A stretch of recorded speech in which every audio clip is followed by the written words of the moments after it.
democracy over the last years. Before I get started today, I do want to share some sad news. We lost a member of our team this week, Aaron Johnson, who passed away.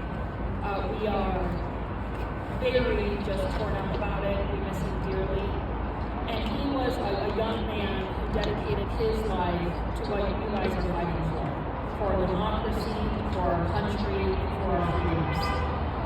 And I just think it's so important for me to say, we're going to keep this spirit with us in this fight. We are not going to give up. We're going to continue to hold the line for all the young people who deserve so much better from this country. Yes.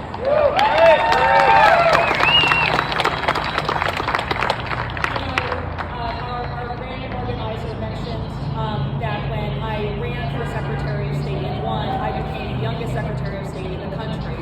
I actually am still the youngest Secretary of State in the country. And when I ran, everybody thought there's no way you can win. You're 32, you're up against an incumbent. But we flipped the seat, and I've been so proud to hold the line. And I ran because I was afraid about what Trump was going to do, about his threat to our country, to our freedoms, to our democracy. And we've now been in this fight for nearly 8 years, holding the line against him. And the fight continues today. It's more important today than it has ever been.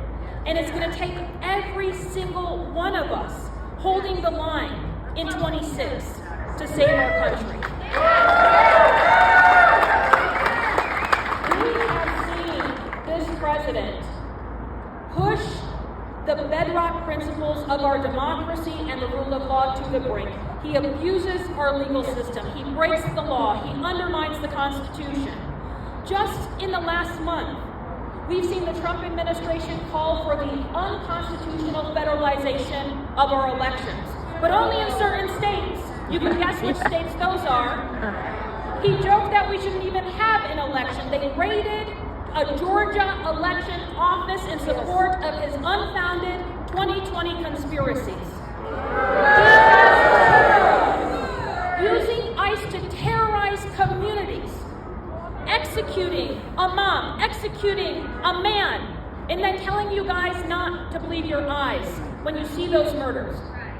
And then, if you can believe it, his Attorney General, hours after federal agents killed Alex Creddy, threatened the state of Minnesota, saying, hand over your voter data or we won't pull out ICE.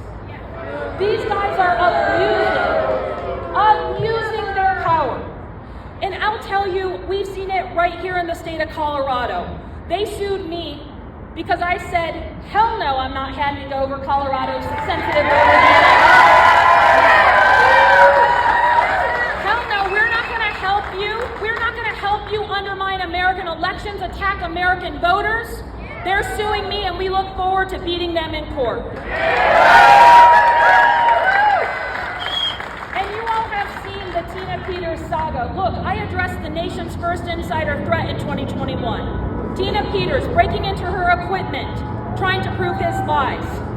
She committed 7 felonies and misdemeanors, was found guilty by a jury of her peers, sentenced in a conservative part of Colorado, and she is the last person facing any accountability for attacking American elections, and Trump cannot stand it. He cannot stand it.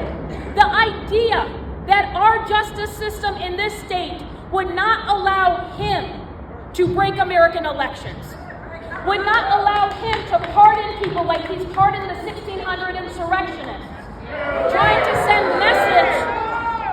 send the message to his supporters that they can break the law as long as they're with him. That's not how the rule of law works. We are not going to allow it to happen.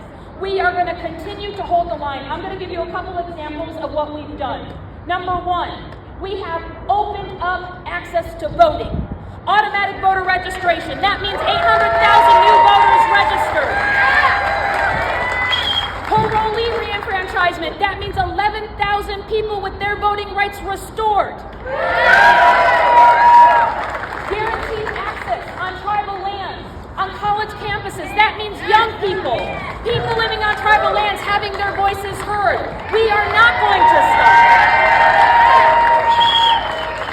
We are not going to stop. And in fact, we're going to make sure to make our laws tighter. After Tina Peters, I led the first law in the country to make it a felony to compromise voting equipment. After they gutted the Voting Rights Act, what did we do? We passed the Colorado Voting Rights Act so that racial discrimination has no place in our state. No place. And I'll tell you, we have to hold the line. We're currently working with the Attorney General to beat them at their illegal executive order on elections, but we also have to fight fire with fire. Look, you guys, these guys are not friendly, let's have conversations. These guys are, let's corruptly try to steal Congress through corrupt mid-decade redistricting. We fight fire with fire. We need to have a question on Coloradans' ballot to do mid-decade redistricting.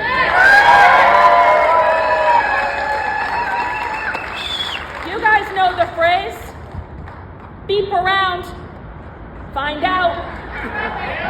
Find out. Look, the last thing I will leave you with is we are working very hard on all types of contingencies. I know you guys are worried. Trump just introduced, his lackeys in Congress just introduced the MAGA Act. MAGA Act to take away your mail ballots. To take away the mail ballots, by the way, of their supporters. Over 98% of Republican voters who cast a ballot in 2025 chose to use their mail ballots. Wow. It's mega laughable, if anything. These guys are afraid of you. You need to continue to use your voice. Show up. Show up. Organize. Call your federal representatives. Tell them no to the SAVES Act. No to the MAGA Act. Hold these guys accountable. Please consider being election workers. Do the work. Help us hold the line and know we are planning like never before.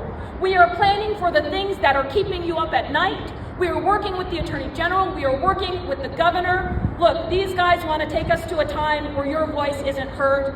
And I'm going to tell you, Coloradans will be able to vote in 2026. They will be able to vote in 2028.